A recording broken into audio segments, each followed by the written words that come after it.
Senator Chris Murphy believes there is an urgent need to refocus the U.S. foreign policy debate and to break with the polarizing notions of isolationism versus military intervention. He presented a set of principles as the proposed foundation of a new foreign policy vision during an address at the Wilson Center. Can America engage the world in a manner consistent with these principles? And can we reach agreement on what those guiding principles should be? That's the focus of this edition of Rewind.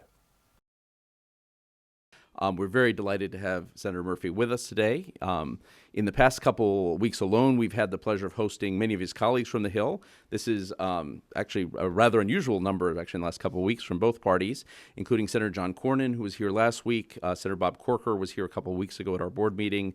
Chairman Ed Royce was here actually about a week ago as well. And Congressman Henry Cuellar and Will Hurd were here last week.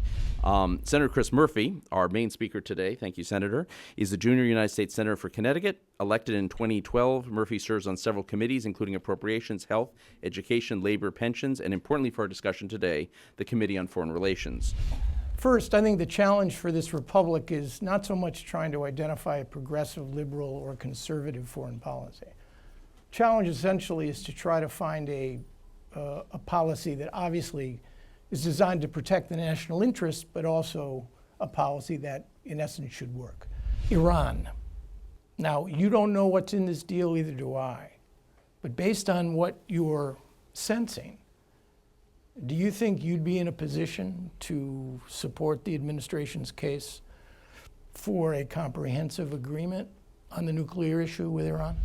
To me, this speaks to the principles that we're talking about here, which is finding alternatives to military action that may, while not being perfect, be much better than a thoughtless military intervention without a real political planning process afterwards.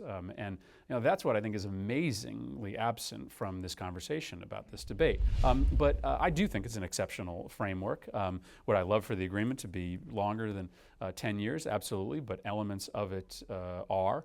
I do buy the argument that if you are able to give a win to the moderates, that there is a better chance than if you rejected this agreement, that ultimately you are able to work with that coalition on other underlying festering issues. Why are we so focused on the Middle East? What happened to East Asia? What happened to South Asia? What happened to Latin America, Africa, the different parts of Europe? What are American priorities for you, and how do you plan to deal with them?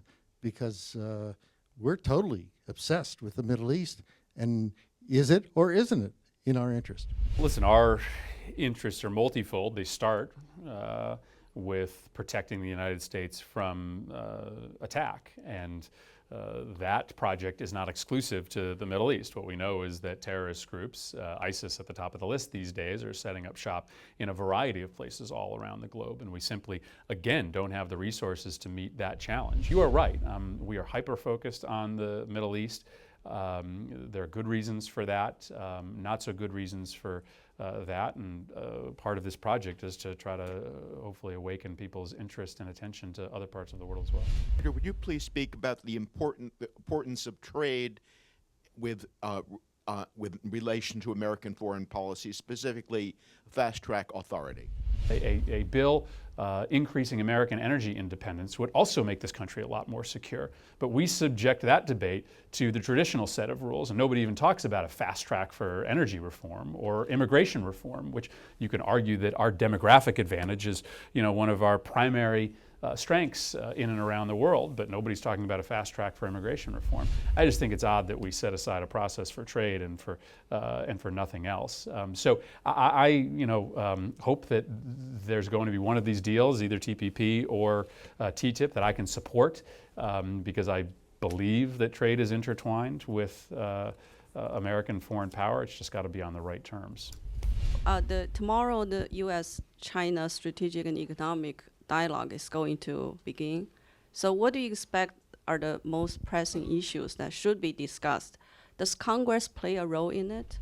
Congress arguably has been pretty AWOL on U.S.-China policy. There hasn't been a lot of significant or really relevant discussion in the United States Congress about what to do with China moving forward. A lot of us believe that there are places where we can get tougher, that, for those that worry that increased sanctions against currency policy or cyber attacks would erupt a trade war, we suggest that we're already fighting a trade war with China. It's just only one country fighting it. So I think that there are tangible things that Congress can weigh in on the U.S.-China relationship, and Obama will say that the trade agreement is a big part of that. But I also think that the way in which we conduct ourselves, and this is a big part of our principles, is that you've got to look inward in order to look outward. I think we've got to do a lot of that in order to strengthen our hand when we sit across the table from China. For more information on U.S. foreign policy, visit wilsoncenter.org and use the search function to view the complete event with Senator Murphy.